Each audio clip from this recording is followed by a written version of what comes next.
Hello, beautiful, vibrant souls. I am so glad that this video has crossed your timeline today. We're going to pull some cards for the collective as usual. Of course, if you're looking for more in-depth guidance, you are more than welcome to reach out. Would love to talk to you about that. I was minding my own business today, and the man made the sign of the cross as I approached. So tell me about your wins for the day. It's always amusing to me. Our queen of Pentacles, she's standing on business always. Don't try to take her off her mission. Whatever it is that you've been working towards, you stay consistent at it, it's paying off. You might not be able to see all the signs of it right now. Some of these signs are going to come through in a short period of time. I'm getting like the next couple of weeks is going to be really significant for you. You may have some kind of like that vibe right now that it's happening. I know it is now. You feel very confident about what you're doing because you know you're doing good stuff. You know you're putting the effort in, you're consistent. It's going to pay off because you have kept your mindset focused on the outcome that you desire. Now, she just doesn't, she doesn't entertain those energies and those frequencies that try to bring her down. You can make that sign all you want, sir. That doesn't harm me. I'm not a vampire. Much love to my vampire friends, by the way. But, we're just out here doing us, doing our best. And if that affects people in a certain kind of way, that's on them. And you can't really be concerned with what's happening around you in that capacity. That's not your problem. You are tending your work. You are handling what you need to handle. And it pays off. You're going to see it. You're going to see it in full effect. It's coming through really powerful. Because now we got this Two of Wands Dominion owning it, owning every bit of that energy. This is like that mental prowess. Now, you may have to, sometimes we got to say no to something that might be fun in the short order, but we're looking at the long game. Long game is more important. It's more important because we know that ultimately we're going to be dealing with cycles of things that come back to hit us.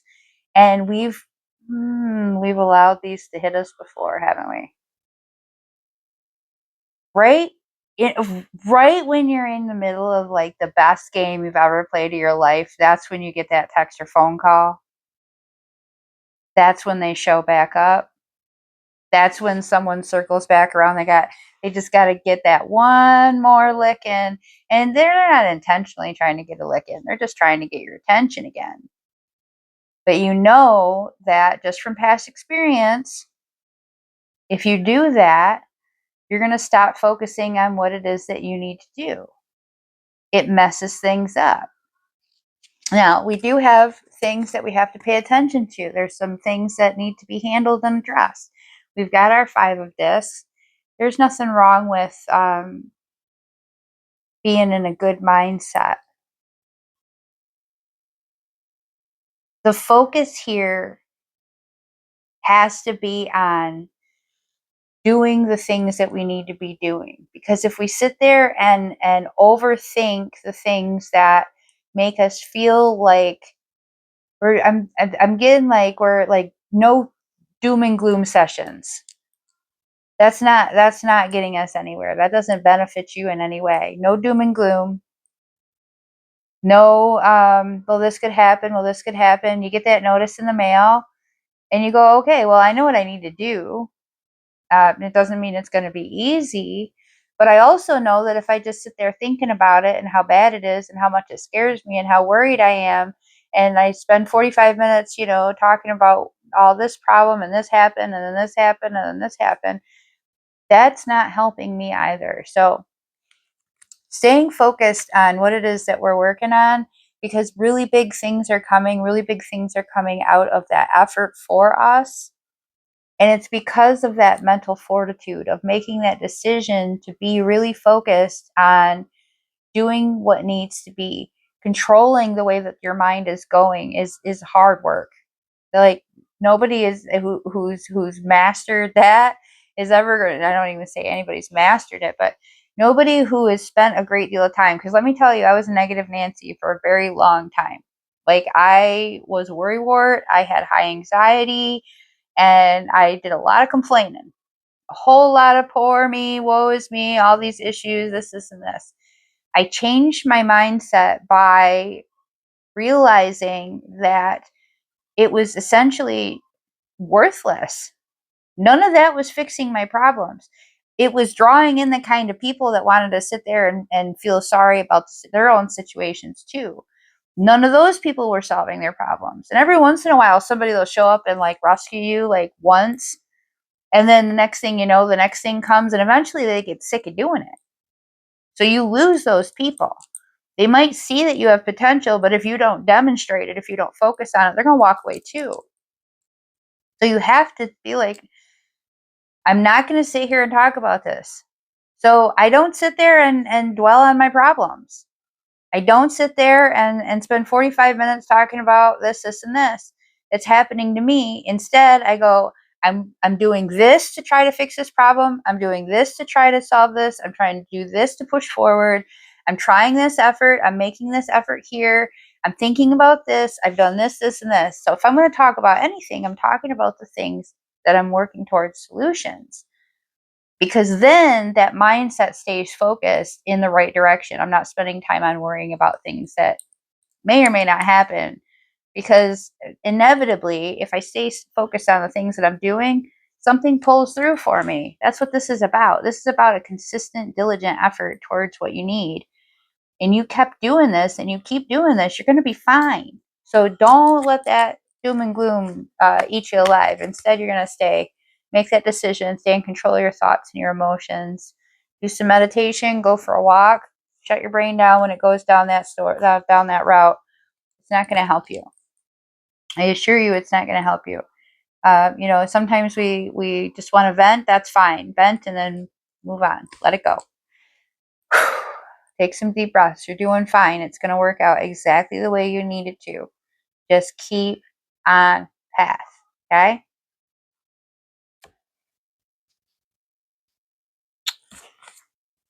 We have some shamanic journey going on here with this purpose attunement vision quest. A lot of this has to do with some dreams that you've had recently. You had some dreams recently. You saw something, you heard something, something popped into your head. There was like a trigger that happened in some way. For some of us, I'm getting that it was dreams. For some of us, it was just you were, zoned out, had a moment of peace to yourself, and something popped into your head, an idea or something that means a lot to you. I'm getting something that means a lot to you, something that makes you feel like it's worth your energy and time, like it's worth going to hell and back for, is what I'm hearing. It's worth the struggles. It's worth sacrifices, because ultimately it's going to give you this feeling that you're whole, that you're doing what you're supposed to be doing. It feels right to you. Some of you are going into education or taking care of little ones. I got little ones in the other day about taking care of little ones. Children, caretaking kind of a vibe. So, but now I'm hearing teacher. I'm kind of teaching, whether regardless of what age you're thinking about. Um, there's nothing more fulfilling. I mean, there's a reason that teachers do it, even though they get like the very, very, very, very short end of the stick. They don't do it because they know that they're going to be rich. That's never happened. That's never in like the history of teaching. Has that ever been the case?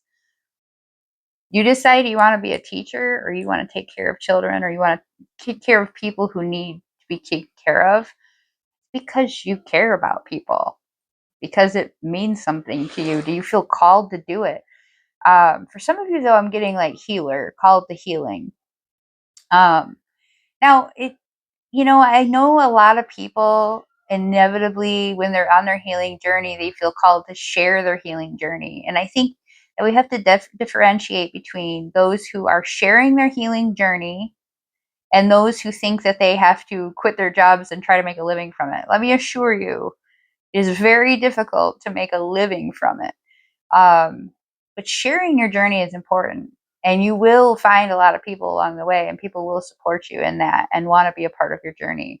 But in some cases, I'm getting that some folks may want to look into medical healing, like therapy, nursing, getting a lot of therapy. Like, there is a devastating uh, lack of therapists available for the people that need it. So are you good with people? Do you love talking to people? Do you love helping them through their journey? Maybe consider working from within a system that provides and offers resources to people in need. Because it's definitely a situation where, like, they might get that support through their resources, and it would be really beneficial to have more people available. The people who have the resources to have those services are waiting months and months and months to get help. So there's definitely a need, and I'm getting, like, for some of you, this is a very specific calling to share your experiences, to be able to use the things that you've learned and these coping tools that you've gained and share them with others from a very relatable standpoint. So, and that's not to say that, if you're called to do spiritual work or life coaching, that you shouldn't pursue that. I will say that it took me a great many years of working that for myself before I felt confident enough to be able to offer it to anyone else. It is, and I tried multiple times. I would get into it and I would get burned out. And when I came back to it this time, I had this understanding that it was something that would not burn me out because I wasn't experiencing the same triggers anymore. I had worked through those triggers on my own. So there is a level of healing, I think, that's really important that you work through on your own first. And then you get to a capacity where you're able to share it with others from different levels. But I'm getting that that's not necessarily what this is all about. So there may be something that you're called to in this field of helping people. And there's a lot of different ways that you can do that. So I think you should be exploring that depending on what you feel in your heart. And, make plans to pursue that and do it seriously. If you're going to do it, do it. Do it well. Do it because you love it. Do it because it's something that gives you joy, gives you purpose. That's really the only reason that we should be ever working with other people, is because we love it. Because nobody ever deserves to feel as though they are a burden to you if you are providing some kind of service to them, right? It's only right. You know what it would feel like if they were doing that to you, right? So, really awesome, fulfilling message for those who have recently gotten some clarity about their path.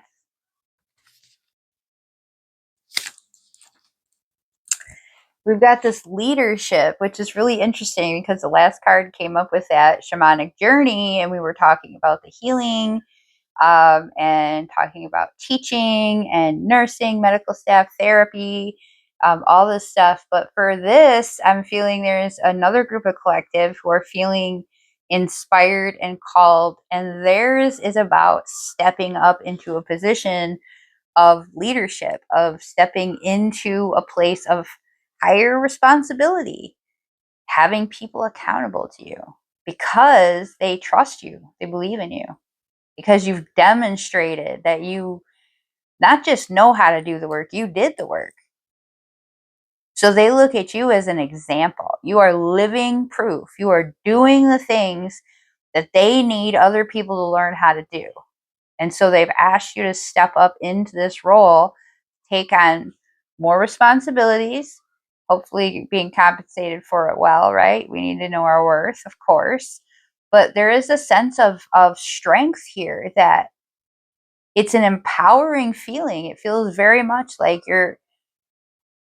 You're finally being acknowledged for everything that you've done, for all the work that you've put into it.